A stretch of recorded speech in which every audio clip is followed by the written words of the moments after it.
네, 안녕하세요. 자동차 유튜브 채널인데 이 썸네일 보고 좀 놀라는 분들이 많으실 것 같습니다. 제가 뭐 그동안 개인적으로는 이 자동차 이야기만 하는 것이 조금 지겹기도 했거든요. 그래서 이 다른 분야에 대한 제 생각들을 종종 좀 올려보려고 예전부터 고민을 하고 있다가 그냥 이제 슬슬 올해부터는 좀 올려보려고 합니다. 그래서 오늘은 또 사람들이 정말 꺼리는 그런 정치 이야기를 해보려고 하는데, 참고로 저 같은 경우는 그 뉴스공장하고 매불쇼를 주로 시청하는데 사실 좀 시간이 없다 보니까 처음부터 끝까지 다 보는 것은 아니고 제가 이제 주로 관심 있는 것만 이렇게 좀 넘겨서 보고 있는 그런 실정입니다. 그렇기 때문에 제가 하는 이야기는 이 뭐랄까 좀 디테일에서는 좀 약할 수 있다는 점 좀 미리 말씀을 드리고요. 단순하게 좀 큰 틀에서 이렇게 좀 살짝 겉핥기식으로 좀 다뤄보려고 합니다. 제가 뭐 자동차만큼 그렇게 정치에 전문성을 띠는 것이 아니다 보니까 그냥 이제 제 생각을 끄적거린다 뭐 이렇게 생각하시면 될 것 같아요. 뭐 어디 가서 그 정치 얘기하는 거 아니라고 배웠는데 뭐 사실 건강하게 그 토론할 수 있다면 뭐 정치 이야기도 나쁘지 않은 것 같고, 또 제 입도 계속 이렇게 뭐랄까 좀 근질근질 거려가지고 종종 이렇게 정치 이야기를 해보려고 합니다. 요즘 이 정치권에서 가장 큰 이슈 중에 하나는 그 민주당과 조국혁신당의 그 합당 이슈잖아요. 솔직히 그 두 당의 몸집이나 뭐 국민적 지지 같은 그런 것들이 차이가 워낙 많이 나기 때문에 뭐 사실 단순하게 합당이라기보다는 뭐 흡수 통합 정도로 이야기하는 것이 맞는 것 같아요. 그리고 개인적으로는 그 총선도 아닌 그 지방선거인데 굳이 이렇게 난리를 피우면서까지 통합을 해서 그 선거를 치러야 하나 이런 생각이 좀 듭니다. 그냥 이대로 선거를 해도 웬만한 곳은 민주당이 가져갈 것 같은데 말이죠.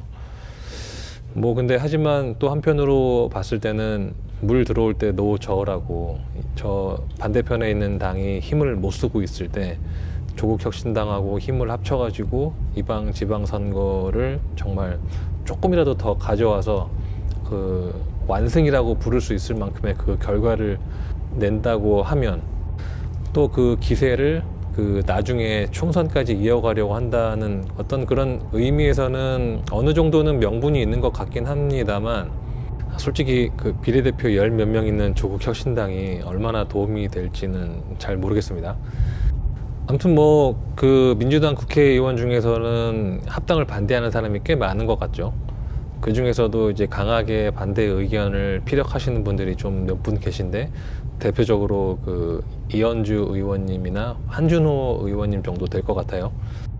뭐 기사를 보면 그 이현주 의원님 같은 경우는 그 발언하시는 그 수위가 상당히 좀 높던데, 반대할 수 있고 또 그 발언 수위도 높을 수는 있습니다만, 개인적으로 아쉬운 것은 그 이현주 의원님 같은 경우는 이렇게 이당 저당 다니시다가 지난번에 그 민주당에 복귀할 때만 해도 얼굴이 굉장히 좀 피고 좀 뭐랄까 좀 인상이 되게 좋아졌다라는 생각이 들었는데, 이번에 보면은 이번 일로 다시 이렇게 인상이 엄청 안 좋아졌다라는 것이 좀 아쉬워요. 그리고 한준호 의원님 같은 경우도 예전과는 그렇게 좀 다른 그런 어떤 눈빛이 좀 다르게 보이는 그런 것들, 이런 이슈에 부딪히니까 뭔가 그렇지 않은 분들의 눈빛이 막 달라지면서 이렇게 반대 의견을 피력하신다는 것은 조금 개인적으로는 좀 아쉽다라는 생각이 듭니다. 뭐 합당을 반대할 수는 있는데 격렬하게 반대하는 이유는 뭐 아무래도 그 조국혁신당이 들어오게 되면 어느 정도 그 자신의 입지가 좁아질 것을 이제 우려하기 때문이겠죠. 물론 뭐 조국이라는 그 인간 자체가 싫어서 그럴 수도 있지만 사실 그런 이유는 아닌 것 같고, 뭐 그 한간에는 그 김어준 공장장님과 뭐 유시민 작가님이 조국 대표를 뭐 차기 그 대선 후보로 밀고 있다거나, 정청래 대표님은 대표직을 연임하고 조국 대표는 이제 민주당의 차기 대선 후보 뭐 이런 식으로 서로 그런 어떤 그 밀약을 맺었다거나 뭐 이런 말들이 많잖아요. 근데 이런 말들은 민주당 지지자들을 포함한 국민들을 너무 이렇게 띄엄띄엄 보고 하는 말인 것 같아요. 일단 뭐 저도 개인적으로는 그 조국 대표님이 민주당 대선 후보로 뽑히는 것은 좀 별로 안 좋다고 생각하거든요.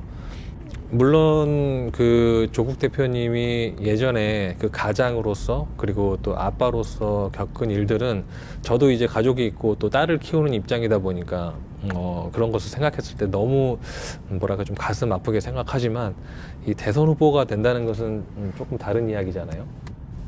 자꾸 그 문재인 전 대통령 그 시즌2 느낌이 좀 들어서 조국 대표님보다는 현재로서는 사실 이재명 대통령을 근거리에서 경험을 하고 또 그 이 대통령의 그 행정 능력 같은 것을 좀 옆에서 배운 김민석 총리님 같은 분들이 뭐 더 낫지 않을까 싶은데, 물론 뭐 김민석 총리님의 예전에 그런 어떤 행보 때문에 반대하는 분들도 있겠지만 어찌됐건 그런 능력만 봤을 때는 조국 대표님보다는 김민석 총리님이 좀 낫지 않을까 싶은데, 근데 어차피 그 국민들이 개헌 요구를 강력하게 해가지고 그 이재명 대통령을 한 10년 동안 청와대에서 못 나오게 할 것 같기 때문에 뭐 굳이 누가 대선 후보가 되냐 마냐는 신경 쓰지 않아도 된다고 봅니다. 그렇다면 왜 정청래 대표님은 이 시기에 당내 그 논의를 거치지 않고 독단으로 이렇게 합당을 제안했을까? 이런 이야기는 아무도 안 하는 것 같은데요. 저는 개인적으로 그 모르긴 몰라도 논의를 아예 안 한 것은 아닌 것 같다는 생각이 듭니다. 무슨 말이냐면 민주당 국회의원들끼리는 알게 모르게 그 합당에 대해서 누가 찬성인지 반대인지 은연중에 뭐 의사 전달이 거의 끝나지 않았을까. 합당에 대한 이야기나 그런 의중이 전혀 미리 오가지 않았다는 것은 말이 안 되는 것 같아요. 왜냐하면 조국 혁신당과 합당 논의를 하고 있다는 것을 뭐 다른 국회의원들이 몰랐을 리가 없기 때문입니다. 그래서 이제 정청래 대표님이 생각할 때는 지방선거 전에 합당해서 여권의 어떤 그런 힘을 더 모아야 할 텐데 생각보다 반대하는 의원들이 꽤 많은 것 같아서 어찌 해야 되나 이제 고민을 막 하다가 그냥 에라 모르겠다 그냥 국민들한테 던진 게 아닌가라는 생각이 들어요. 만약 뭐 정말로 뭐 그런 의사나 의중이 그 의원들 사이에서 전혀 오가지 않은 상태에서 당대표가 이렇게 합당을 던졌다면 막 이렇게 강하게 막 바로 반대하기보다는 약간의 어떤 그런 황당해하는 것 뭐 이런 것이 좀 자연스러울 것 같은데, 나는 원래 반대였는데 이제 갑자기 당대표가 저렇게 나오니까 이렇게 바로 막 강하게 반대하는 것이 아닌가라는 생각이 듭니다.